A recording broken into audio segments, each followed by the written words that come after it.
Negosiasi adalah salah satu keterampilan penting dalam dunia kerja, baik itu berurusan dengan rekan kerja, klien, ataupun dengan atasan. Negosiasi dapat menentukan sebuah kesuksesan ataupun kegagalan sebuah kesepakatan. Sebuah negosiasi yang efektif tidak hanya berfokus untuk mendapatkan apa yang diinginkan, namun juga memastikan bahwa kedua belah pihak itu diuntungkan. Jadi kira-kira seperti apa sih praktik negosiasi dalam dunia kerja itu? Berikut adalah contohnya.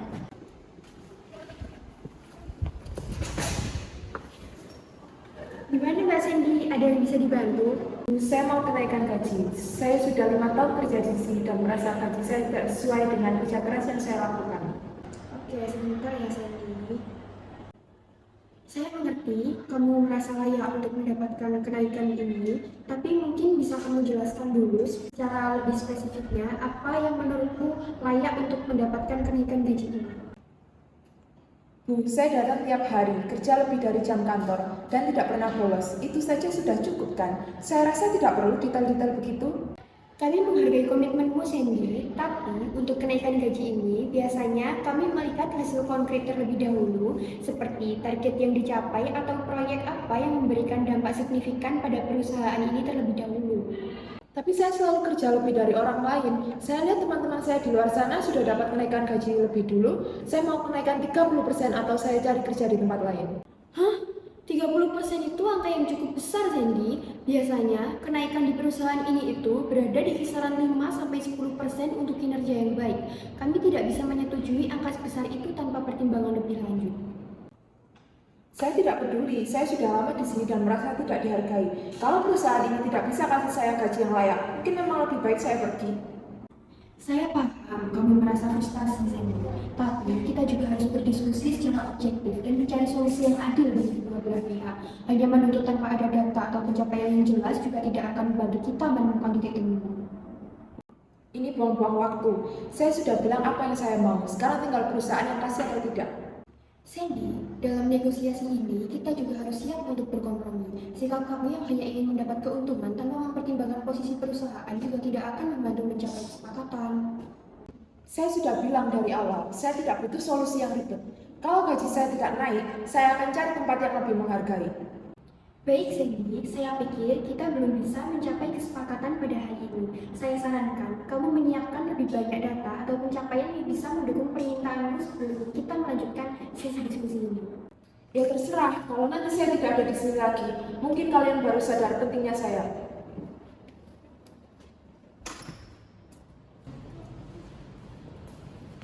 Stop! Sepertinya dari negosiasi yang tadi ada yang salah.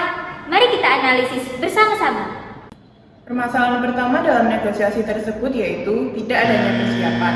Dapat dilihat dalam cuplikan berikut. Saya mau kenaikan gaji. Saya sudah 5 tahun kerja di sini dan merasa gaji saya tidak sesuai dengan kerja keras yang saya lakukan. Sandy datang tanpa adanya data, tanpa pencapaian, dan juga tidak ada argumen yang kuat yang mendukung permintaannya untuk kenaikan gaji. Selain itu, Sandy juga tidak menyebutkan proyek penting atau hasil konkret selama dia bekerja di perusahaan tersebut.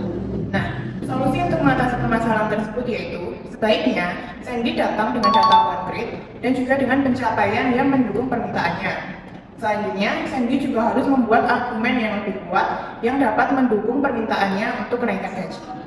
Nah, permasalahan kedua yaitu tidak mendengarkan. Dalam video negosiasi bisa dilihat dalam cuplikan ini.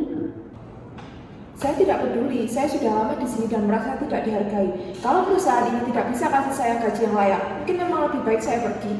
Sandy sering menginterupsi diskusi, tidak memberi kesempatan untuk mendiskusikan solusi atau mendengarkan sudut pandang perusahaan.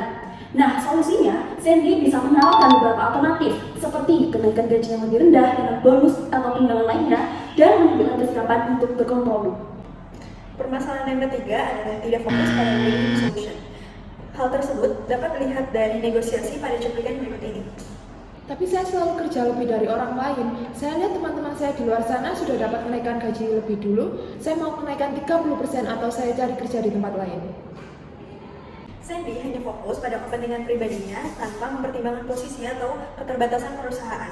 Sandy tidak mau berkompromi dan tidak mau mencari solusi yang adil. Dari permasalahan tersebut, solusinya adalah Sandy dapat fokus pada kedua belah pihak bagi dirinya dan bagi perusahaan dengan mempertimbangkan kondisi keuangan saat ini. Permasalahan yang keempat yaitu gestur tubuh yang kurang baik. Kira-kira di bagian mana sih gestur tubuh yang kurang baik dari negosiasi yang telah dilakukan? Berikut cuplikannya. Bu, saya datang tiap hari, kerja lebih dari jam kantor, dan tidak pernah bolos. Itu saja sudah cukup kan? Saya rasa tidak perlu detail-detail begitu. Nah, dari cuplikan tersebut sangat terlihat bahwa Sandy sering sekali menghilangkan tangan, menggulungkan mata, dan juga bersifat defensif. Hal tersebut akan menciptakan suasana yang kurang profesional dan juga menutup kemungkinan adanya komunikasi yang baik. Kemudian, apa sih solusi yang dapat dilakukan oleh Sandy? Solusi yang dapat dilakukan oleh Sandy yaitu gestur tangan yang terbuka dan juga nada bicara yang rendah. Hal itu akan menciptakan suasana komunikasi yang nyaman dan juga yang positif.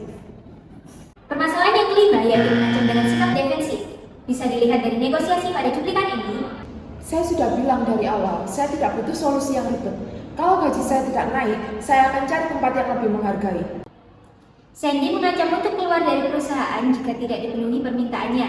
Hal ini bukanlah strategi negosiasi yang baik karena membuat suasana lebih tegang dan jauh dari solusi yang konstruktif. Untuk mengatasi masalah ini, kita bisa menggunakan solusi dengan membangun komunikasi yang positif. Jadi, Sandy perlu menghindari sikap defensif atau ancaman dan tetap fokus pada solusi yang menguntungkan kedua belah pihak.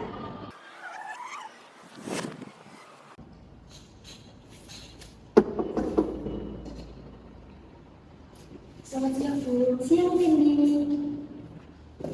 Mau disini juga ya, Bu? Iya, silahkan. Gimana, Sandy? Ada yang bisa dibantu? Selamat siang, Bu Sylvie. Terima kasih sudah meluangkan waktu untuk bertemu dengan saya. Saya ingin mendiskusikan permohonan kenaikan gaji saya. Selama 5 tahun terakhir, saya telah bekerja keras di divisi operasional dan merasa ada beberapa pencapaian yang bisa saya jadikan dasar untuk meminta kenaikan. Baik, Sandy. Saya menghargai inisiatifmu untuk berdiskusi. Mungkin bisa kamu jelaskan kontribusi yang menurutmu mendukung permintaan kenaikan gaji ini? Tentu Bu, ini saya juga menyertakan dokumen berisi pencapaian saya selama bekerja di perusahaan ini.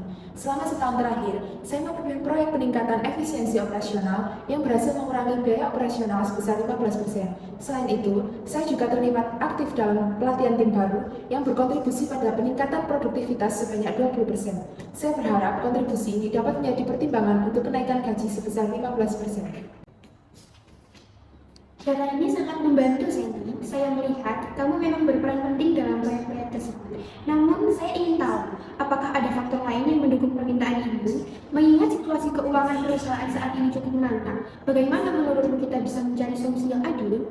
Saya mengerti kondisi perusahaan.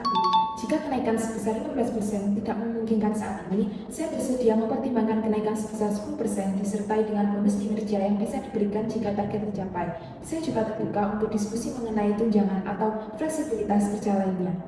Itu sikap yang baik, Sandy. Saya suka pendekatanmu yang fleksibel. Saya akan membawa usulan ini ke tim manajemen untuk dibahas lebih lanjut ya. Tentu saja, saya tidak bisa langsung memberikan keputusan.